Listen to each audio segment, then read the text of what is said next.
ഇതുപോലെയുള്ള ദുരന്തങ്ങൾ ഉണ്ടാകുമ്പോൾ, മഴക്കെടുതികൾ ഉണ്ടാകുമ്പോൾ നമ്മൾ മനുഷ്യർ ഒരു പക്ഷേ ക്യാമ്പുകളിലേക്ക് മാറും. പക്ഷേ നമ്മൾ വീട്ടിൽ വളർത്തുന്ന മൃഗങ്ങളുണ്ട്, അവരുടെ സ്ഥിതി കൂടി, അവരുടെ കാര്യം കൂടി, അവരെ വീട്ടിൽ ഉപേക്ഷിച്ച് പോകരുത്. അവരെ കൂടി രക്ഷപ്പെടുത്താനുള്ളത് ശ്രമിക്കണം. നമ്മൾ ആറന്മുളയിലേക്ക് പോവുകയാണ്. അത് ആ വീട്ടിലുണ്ടായിരുന്ന ആടിനെ ഇപ്പോൾ കൊണ്ടുപോവുകയാണ്, ബോട്ടിൽ രക്ഷിച്ചു കൊണ്ടുപോവുകയാണ്. അമൽ തേരമ്പറമ്പിലുണ്ട്. അമൽ പറയൂ.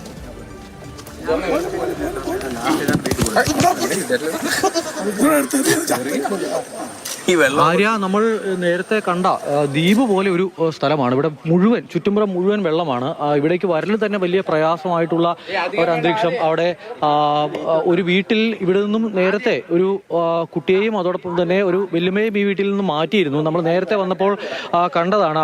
നമ്മൾ വന്ന വള്ളത്തിലാണ് അവരെ പുറത്തേക്ക് എത്തിച്ചത്. പക്ഷേ ഇവിടെ ഈ വീട്ടിൽ ഒരു 13 ആടുണ്ട്. അപ്പോൾ ഈ വീട്ടിലെ ചേട്ടൻ ഒരു വിധത്തിലും ഈ ആടിനെ കൂട്ടാതെ പുറത്തേക്ക് ഇറങ്ങില്ല എന്നുള്ള നിർബന്ധത്തിലായിരുന്നു. എന്തായാലും ഇപ്പോൾ ഈ ആടുകളെ കൊണ്ടുവരുന്നുണ്ട്. ആടുകളെ 13 ആട് ഇവിടെ ഉണ്ട് എന്നുള്ളതാണ് പറയുന്നത്. അപ്പോൾ ആടിനെ പുറത്തേക്ക് എത്തിച്ചതിന് ശേഷം ഞാൻ വരാം എന്നുള്ള നിലപാടെടുത്ത് ചേട്ടനെ കൂടി കൊണ്ടുവരാനായി ഇവിടെ എല്ലാ ക്രമീകരണങ്ങളും ഒരുക്കി ആളുകളൊക്കെ വരുന്നുണ്ട്. നമുക്ക് MLA-യുടെ നേതൃത്വത്തിലുള്ള രക്ഷാപ്രവർത്തനമാണ് നടക്കുന്നത്.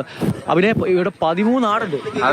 അതായത് നമ്മുടെ ഇതിന്റെ ഓണർ ചേട്ടൻ ഈ ആടിനെ രക്ഷിക്കാതെ ഇവിടുന്ന് വരില്ല എന്നുള്ള കടുത്ത തീരുമാനത്തിലായിരുന്നു. കാരണം ഇപ്പം നിങ്ങൾക്ക് കണ്ടാലറിയാം, ഇനി വെള്ളം പൊങ്ങിയാൽ അദ്ദേഹത്തിൻ്റെ ജീവൻ വരെ ഭീഷണിയാവുന്നുള്ളത് കണ്ടറിയാം. അപ്പോൾ അതുകൊണ്ട് ആടിനെ രക്ഷിക്കാതെ വരില്ല എന്നുള്ള ആ ചേട്ടൻ പറഞ്ഞു. അതുമാത്രമല്ല, ഈ ആടുകൾ 13 എണ്ണം അദ്ദേഹം പൊന്നുപോലെ വളർത്തുന്നതാണ്. അപ്പം നമ്മൾ അതിനെ രക്ഷിക്കുക, ചേട്ടനെ രക്ഷിക്കുക എന്നുള്ള ഉദ്ദേശത്തോടു കൂടിയാണ് വന്നിരിക്കുന്നത്.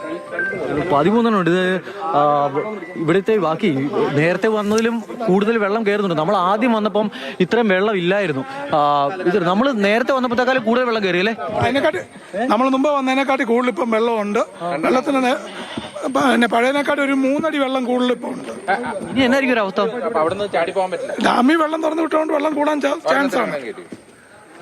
ഇതാണ് വലിയ പ്രതിസന്ധിയാണ്. ആടുകളൊക്കെ വള്ളത്തിലേക്ക് കയറുന്നു. ആടിനെ ഇവിടുന്ന് മാറ്റിയാലേ ഞാൻ വരുള്ളൂ എന്ന് പറഞ്ഞൊരു ചേട്ടനുണ്ട്. അപ്പോൾ ചേട്ടനെ ഇനി ഇവിടുന്ന് മാറ്റാൻ പറ്റും എന്നുള്ളത് പ്രതീക്ഷിക്കുകയാണ്. അവരിനി ഇവിടെ നിന്ന് മാറ്റാൻ എത്ര പേര്? അല്ല, ഇത് അടുത്ത കരയിൽ സേഫ് ആയിട്ടുള്ള കരയാണ് അടുത്തുള്ളത്. ആ കരയിലാക്കും നമ്മൾ. ആ കരയിലാക്കി ഇതിനെ സേഫ് ആയിട്ട് ആക്കിയിട്ട് നമ്മുടെ ഈ ചേട്ടനെ കൊണ്ട് നമ്മൾ റെസ്ക്യൂ ക്യാമ്പിലോട്ട് പോകും. അതാണ് ഉദ്ദേശിക്കുന്നത്. ഓക്കെ, അതാണ് ഇപ്പോൾ നമുക്കിപ്പോൾ കാണുന്നുണ്ട് ഇവിടെ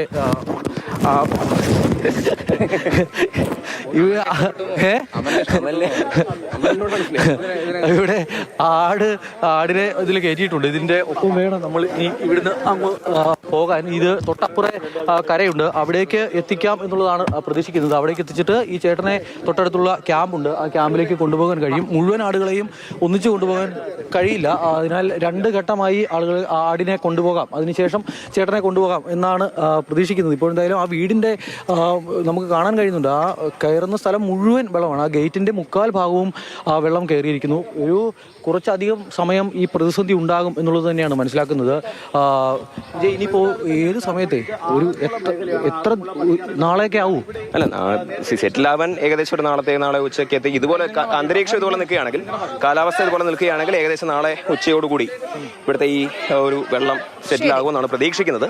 പക്ഷേ നിലവിലത്തെ സാഹചര്യം 1 അടിയുടെ വെള്ളം കൂടാനുള്ള സാധ്യതയുണ്ട്. അവിടെ നിങ്ങൾ കാണുന്ന പോലെ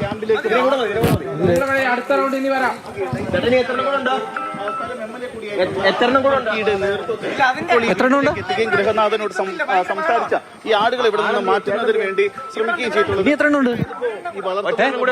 അതെടുത്തോ, ഒരെണ്ണം കൂടെ എടുത്തോ? അതെ, തീർച്ചയായിട്ടും അദ്ദേഹം പൊന്നുപോലെ നോക്കുന്നതാണ് വളർത്തുന്നത്. അത് പ്രത്യേകിച്ച് ആടിനെ. അപ്പോൾ നമുക്ക് 2 പേരെയും രക്ഷപ്പെടുത്തേണ്ടത് നമ്മുടെ ചുമതലയാണ്. പ്രത്യേകിച്ച് ഈ വീട് നിങ്ങൾക്ക് കണ്ടാലറിയാം, വെള്ളം കൂടിയാൽ വരെ അപായത്തിലാവും. കഴിഞ്ഞിട്ട് ഇനി 6 കൂടെ ഉണ്ട്. ഒരെണ്ണം കൂടെ വന്നു കഴിഞ്ഞാൽ 6, ഇപ്പൊ 7 എണ്ണം ഇപ്പുണ്ട്. ഒരെണ്ണം കൂടെ ഇങ്ങോട്ട് വരാം, ഒരെണ്ണത്തിനെ കൂടെ കൊണ്ടുവരാം. അദ്ദേഹത്തെ റെസ്ക്യൂ ക്യാമ്പിൽ എന്തായാലും ഇനിയും ആടുകളുണ്ട്. അപ്പോൾ അതിനെ പുറത്തേക്ക് എത്തിക്കുന്നുണ്ട്. ഈ വീട്ടില് മുന്നിൽ ഒരു വള്ളം നമുക്ക് കാണാൻ കഴിയുന്നുണ്ട്. പ്ലാസ്റ്റിക് ഉപയോഗിച്ച് അദ്ദേഹം തന്നെ ഉണ്ടാക്കിയതാണ് എന്ന് തോന്നുന്നു.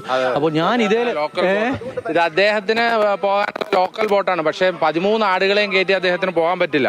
അപ്പൊ അദ്ദേഹത്തിന്റെ അറിയാലോ, അദ്ദേഹത്തിന്റെ കുട്ടി ഓട്ടിസം ബാധിതനായ കുട്ടിയായിരുന്നു ഉണ്ടായിരുന്നത്. അദ്ദേഹവും ആ ചേച്ചിയും കുട്ടിയും ഒറ്റയ്ക്കാണ് ഇവിടെ ഇത്രയും ഒരു വെള്ളക്കെട്ടിന് നടുവിൽ ജീവിക്കുന്നത്. അതുകൊണ്ട് അദ്ദേഹത്തെ രക്ഷപ്പെടുത്തുക എന്നുള്ളത് നമ്മുടെ ഏറ്റവും പ്രധാനപ്പെട്ട ഉത്തരവാദിത്തമാണ്. അതിൻ്റെ കൂടെ അദ്ദേഹം പൊന്നുപോലെ നോക്കുന്ന ആടാണ്.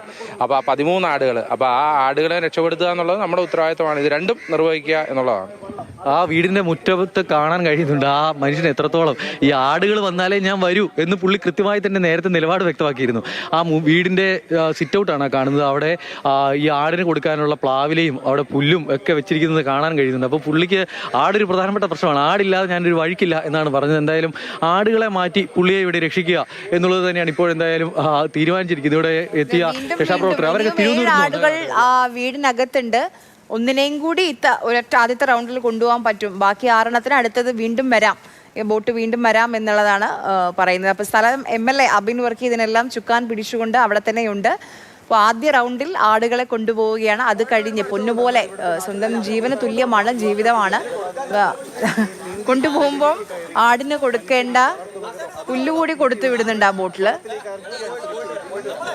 അത് കഴിഞ്ഞ് മാത്രമേ താൻ ക്യാമ്പിലേക്ക് മാറുള്ളൂ എന്നുള്ളതാണ് ആ വീട്ടുടമ പറയണ കാര്യം.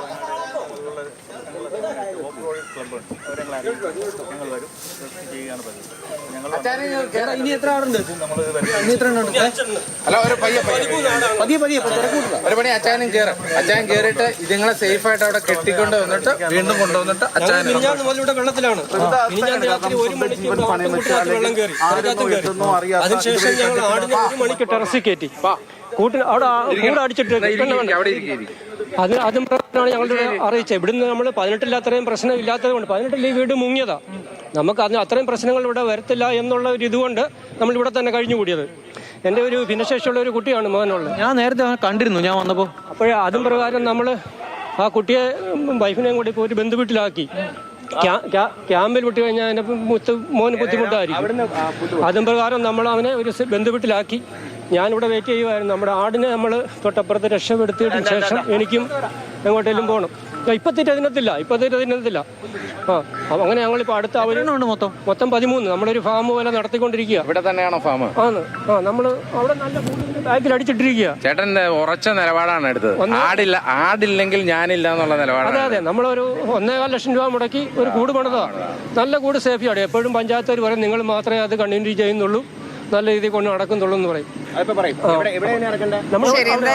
സ്വന്തം ജീവൻ മാത്രമല്ല, ഒരു ദുരിതത്തിൽ നിന്ന് മാറി നിൽക്കുമ്പോൾ കൂടെയുള്ള ഇത്രയും കാലം കൂടെ ഉണ്ടായിരുന്ന പൊന്നുപോലെ വളർത്തിയതാണ് ആ ആടുകളെയും കൂടെ കൊണ്ടുപോയി. എന്നിൽ മാത്രമേ ഞാൻ ക്യാമ്പിലേക്ക് വരുള്ളൂ എന്ന നിലപാടിലായിരുന്നു ആ ചേട്ടൻ. അപ്പം ആദ്യത്തെ റൗണ്ടിൽ 6 ആടുകളെ കൊണ്ടുപോകുന്ന ഇനിയും 5 അവിടെയുണ്ട്. അത് അടുത്ത ബോട്ട് വന്ന് കൊണ്ടുപോകും.